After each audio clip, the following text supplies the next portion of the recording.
So these are a pair of what I would consider bad reformer springs.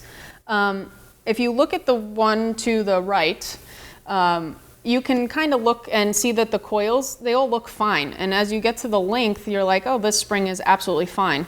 When you get to the end where the hook is, you'll see that it's kinked a little bit. So you have a straight line and then all of a sudden it bulges out.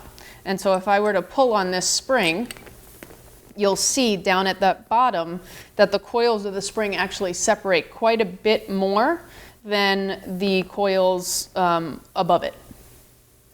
And so that would be an obvious defect in the spring just by normal wear and tear and age. And then this guy is actually a newer spring. You can tell because the colors are different. And again, the coils look fine. They look fine, they look fine. And then you get to the middle of the spring and you have this big gaping hole. And this isn't even with the spring being pulled. So when you pull on this spring, that one gets even worse.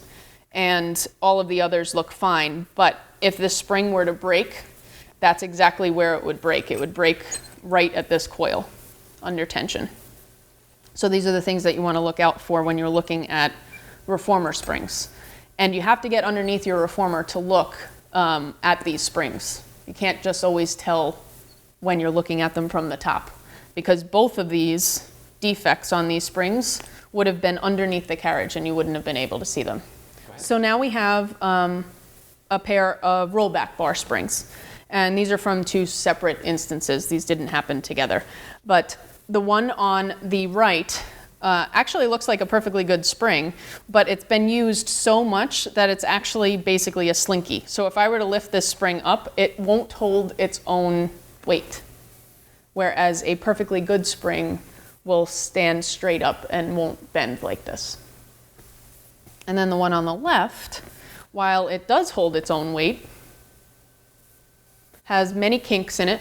You'll see up here at the top there's this big kink, and then you have this smaller kink here.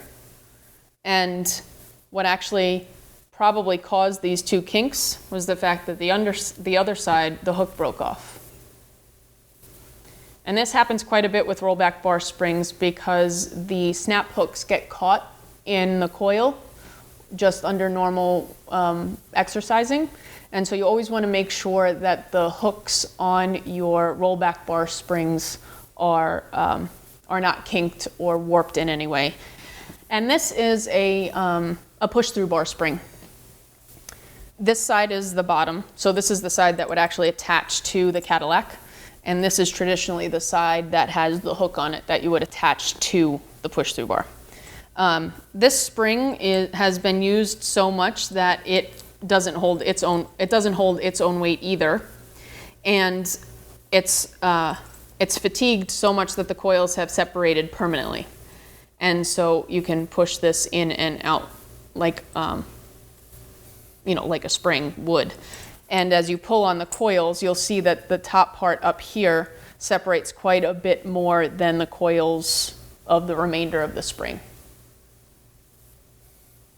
And so you'll want to make sure that you look for this and change the spring. So make sure that you take a look around your studio to look out for any of these defects in your springs.